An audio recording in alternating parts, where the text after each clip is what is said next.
Boa tarde, sétimo ano. Começando essa quarta aula de filosofia, mais uma aula gravada. Essa aula, deixa eu até compartilhar de uma vez aqui a tela com vocês. Nessa aula, dando continuidade aí após a correção dos últimos exercícios, né? Eu vou dar continuidade a partir da página 8, falando sobre as escolas helênicas. Lembrando que vocês já viram o que foi, qual é a ideia da cultura helênica e como que ela aconteceu. Caso vocês não se lembrem, só uma ideia bem rápida, é importante que vocês entendam que essa cultura helênica, ela começa a se espalhar, ela começa a ter essa, vamos dizer assim, uma visão maior, começa a ser visualizada em maior tamanho, depois da ação de Alexandre o Grande nessa, vamos dizer assim, nesse espalhamento da cultura grega por todo o território macedônico, tá? Principalmente aqui na área ocidental. Mas vamos lá. O que são as escolas helênicas? O que eles defendem? Quais são as ideias das escolas helênicas? É importante vocês perceberem, é importante vocês saberem, primeiro, qual é a ideia principal das escolas helênicas. Mais para frente vocês vão ver que existem 4 pensamentos dessas escolas. Mas a ideia principal das escolas helênicas é o estudo da busca pela felicidade real do homem. Vale a pena vocês pararem o vídeo e fazerem essas anotações, porque são perguntas assim que eu vou cobrar, porque está dentro do conteúdo. Então, para as escolas helênicas, a felicidade real do homem sempre foi o grande objetivo de estudo. Por quê? Porque nesse primeiro parágrafo, vocês vão entender que para as escolas helênicas, perguntar o que é felicidade é difícil. Porque o que acontece? O que é felicidade? E as escolas helênicas, o criador principalmente, né, ele começou a entender, eles começaram a perceber que a felicidade para um é uma coisa, para outro é outra coisa. E nesse primeiro parágrafo vem falando justamente sobre isso. O que é felicidade? E outra coisa, por que eles buscam a felicidade? Qual é a ideia? Qual o objetivo? Por que tem que saber o que é felicidade? Pelo seguinte, olha só. Vamos lá aos exemplos que o próprio livro passa para a gente. Olha só. Será que felicidade é algo que se compra no supermercado ou nas lojas de marca? Será que é algo que tem um formato diferente? Por exemplo, nessa questão de lojas de marca, para vocês jovens, pode ser que sim, porque na cabeça de vocês, a felicidade é ter alguma coisa com uma marca famosa, que os mais famosos utilizem, por exemplo, um celular, um tênis, né? Um calçado aí, uma chuteira, as meninas com bolsas e tudo mais. Já que é isso, como fazer para conquistar essa felicidade? Ou seja, o que vocês podem fazer para chegar a essa felicidade? Por quê? Para alguns, essa felicidade é viver no campo, tranquilo, sem problema, vendo a natureza no seu tempo real, acontecendo as coisas, você plantando, colhendo. Isso é felicidade. Para outros, a felicidade, pessoal, é um pouco não muito diferente. É ter status, é ter dinheiro. Às vezes não é nem ter status, nem ter dinheiro, mas, por exemplo, ter o suficiente para poder viver tranquilamente na cidade, porque não gosta do campo. Então, essas ideias é para que vocês entendam que o ser humano ele não é igual. Então, não existe uma definição de felicidade. Tanto é verdade, fazendo um parênteses em cima disso daí, que existem pessoas que têm muito dinheiro, vivem em casarões, têm famílias riquíssimas, esses jovens não precisam nem trabalhar e eles sofrem de depressão, eles têm depressão, por quê? Porque não tem uma ocupação. Então a felicidade vai depender muito de quem quer, né? Vai depender de como a pessoa vê aquilo. E por último, o último exemplo que tem é a questão da saúde. Outros que o cara acorda às 5 horas da manhã no domingo, por exemplo, para fazer uma trilha, para sair para pedalar, para sair para correr, para sair para nadar. E para ele isso é ser feliz. Então vai depender de cada um. Vai depender, e aí a gente tem que respeitar essa ideia de ser feliz, do que é felicidade. Aqui vem um textinho, que depois vale a pena vocês darem uma lidinha sobre essa questão da felicidade.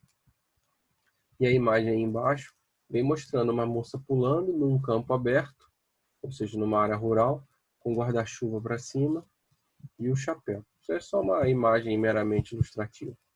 Mas olha só, e aí? Como eu falei com vocês sobre o que é felicidade, eu já acabei fazendo o comentário, né? Mas e a resposta? Vocês já pararam para pensar? Vocês já têm a resposta de vocês o que é ser feliz? Vocês vão perceber que a felicidade não tem uma resposta exata, como eu já falei. Por que ela não tem uma resposta exata? Porque todo mundo é diferente. E aí o que acontece? Justamente por causa dessa questão das pessoas serem diferentes e buscarem a felicidade de formas diferentes, as pessoas, para poderem chegar a uma felicidade, ela passa por vários prazeres. E esses prazeres do dia a dia é que acabam fazendo aquela pessoa, aqueles prazeres do momento, é que fazem com que aquela pessoa possa se tornar feliz. Mas aí eu pergunto para vocês, prazer é sempre o amigo da felicidade? Eles estão sempre associados? Vocês acham que ter o prazer aqui, ter o prazer ali, ter o prazer lá, vai te levar à felicidade? Vocês já pararam para se perguntar sobre isso? E aqui nesses 3 próximos parágrafos, não está a resposta exata, mas está uma ideia que eu acho muito importante fazer a leitura. Então, olha só. Por que eu volto a falar das escolas helênicas? Porque justamente são essas escolas, essas 4 escolas que eu vou mostrar para vocês, esses criadores, o principal Aristóteles, eles criam essa ideia porque eles querem uma sociedade feliz. Eles entendem que o homem feliz, ele produz muito mais. As empresas de nível internacional, com aqueles líderes capacitados, eles também sabem isso. Eles sabem, por exemplo, que o trabalhador feliz ele vai produzir muito mais e melhor.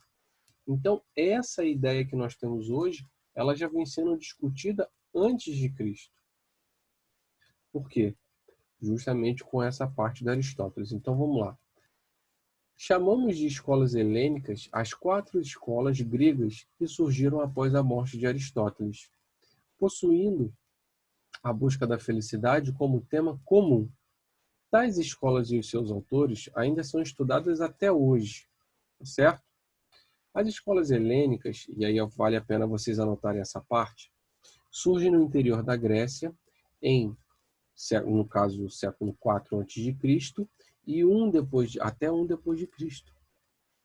Essas, no caso as escolas, objetivando encontrar uma vida feliz, que relaciona a felicidade à conquista da tranquilidade da alma e da paz interior. Isso é na visão deles, tá, pessoal? Aqui nasce uma concepção terapêutica da filosofia, como sendo ela capaz de curar os males da alma, cuidando da angústia e da misericórdia humana. Então, no pensamento grego, a ideia de felicidade é você ter a paz interior. Para outros, a felicidade já pode ser apenas o dinheiro. Então, vai depender da posição de cada um. Como a transição de objetos de estudo, que é o que eu acabei de falar, que esses objetos de estudo, no caso, somos nós, que cada um pensa de um jeito, percebemos que a instalação de uma nova ética não se restringe às questões políticas e a comportamentos valorosos para a cidade, mas sim relaciona-se a uma ética mais autônoma, que procura compreender os caminhos e as formas que direcionam o homem a uma vida particular, feliz e boa. Há um processo de transição da análise humana. O homem não se identifica mais com a cidade em que vive. E é aqui que emerge a noção de cosmopolitismo, ou seja, o homem como cidadão do mundo, não mais restrito a apenas uma cidade. Antes de dar continuidade, pessoal, quero fazer uma pausa para poder explicar sobre isso. Por quê? Naquele período, nesse período que eu comentei com vocês, muito tempo atrás, a ideia de felicidade ela se restringia aonde o homem nascia, aonde ele vivia ali.